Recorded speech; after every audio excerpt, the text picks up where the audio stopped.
Hello, good afternoon.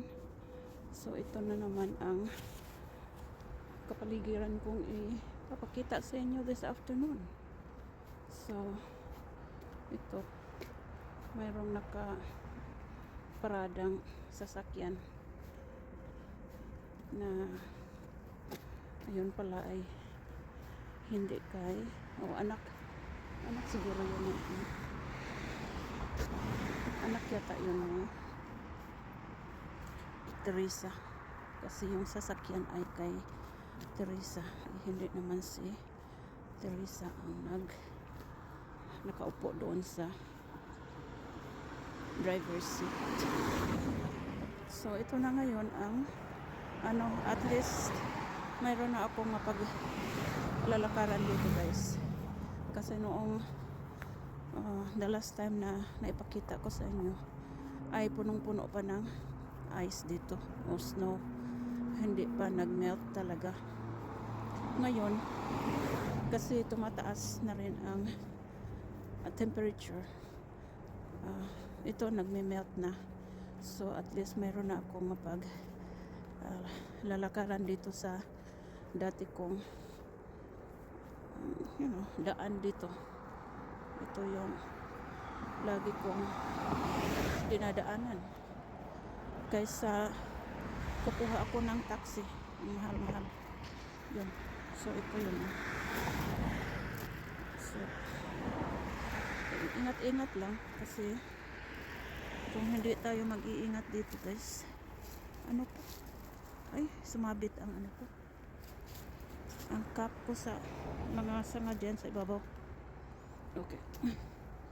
So dahan-dahan pa rin ang ating pagbababa dito. So ito naman ang lagi kong binababaan pagdating dito sa portion na ito, sa kapitbahay ko, parking area ng kapitbahay ko. I mean, yeah, ang dami namang ipot dito sa madudulas ako't dito ako kaupo sa mga ipot ng geese. Ang lalaki pa naman yun. Ako, sana wala akong napakan doon. So ayun, guys, at least lagpas na ako doon sa portion na yun na akong binababaan. So tuwa na lang din ako na pwede na akong makababa dyan, na wala na yung mayroon pang kunting snow, pero yung pwede ko nang malalakaran ba. So ito ngayon ako ay bababa na rin doon sa aking pag aabangan ng bus yun. So ito lang ang mga lagi kong dinadaan-daanan at lagi ko ring pinapakita sa inyo, binivideo, kasi wala namang may alternate ako doon sa along Anderson, along sa sidewalk na, I mean road na walang sidewalk, pero hindi lang ako nag-explore sa sarili ko doon, kasi sa isip ko mayroon pang snow sa gilid-gilid. Kaya dito lang, dalawa lang naman ang paglulusutan kong daan kung ako ay lumalabas, maliban sa magtataksi. So ngayon dito ulit ako.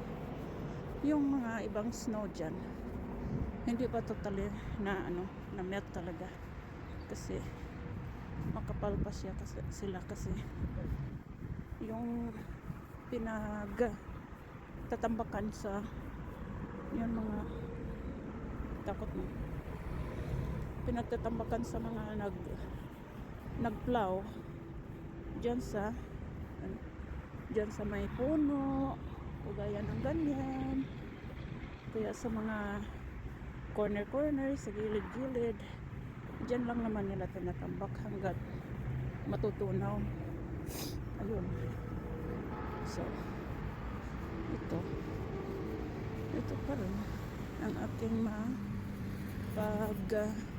kuhanan ng video kasi ito hindi pa gaanong natutunaw dito. Yan. Okay. So, pag dating ko naman dito, ito na yung bus stop na tinitingnan ko kung anong oras ang pagdating ng bus. Ngayon ay 2 o'clock, 2:02 dadating. So dito ako sa may upuan dito magpaantay na hanggang dadating yung bus. 2:02. Tingnan ko kung anong oras na ngayon sa relo ko. No, last time na dumaan ako dito, yung nagpapabattery ako sa aking relo. Mayroon pang 5 minutes, guys. Nagpabattery ako ng relo last week. At least ngayon, may suot na akong relo. Parang kulang sa buhay ko pag wala akong makikitang relo sa ko kasi every now and then tumitingin ako sa relo ko. Anong oras na ngayon? Ganun. Maliban lang kung nasa bahay ako kasi meron man ako mga orasan o mga clocks na nilalagay ko sa akin doon sa kusina, doon sa kwarto, doon sa computer room. Yun, nilalagyan ko yan ng mga clocks para pag glance ko ng ganyan makikita ko na yung oras. Ayun. So kukuha lang muna tayo ngayon ng mga sasakyan na dumadaan dito sa highway. Titingnan natin kung mga tutugma ba yung bus na dadating in 2:02 kasi ayun nga 5 to 2 ba ang ko afternoon ngayon, so 2 o'clock ako umalis. 10 minutes to 2 o'clock ako umalis ng bahay kasi mga 5 minutes lang naman din ang lalakarin ko, ang nilalakad ko mula sa bahay hanggang dito sa abangan ko ng bus. So antay-antay lang ng kunti ako. Malamig, guys, medyo mahangin-hangin. Ano ko nga,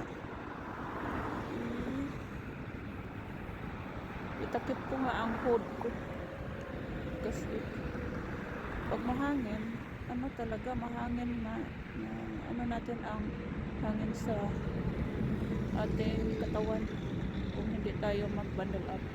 Nasa 30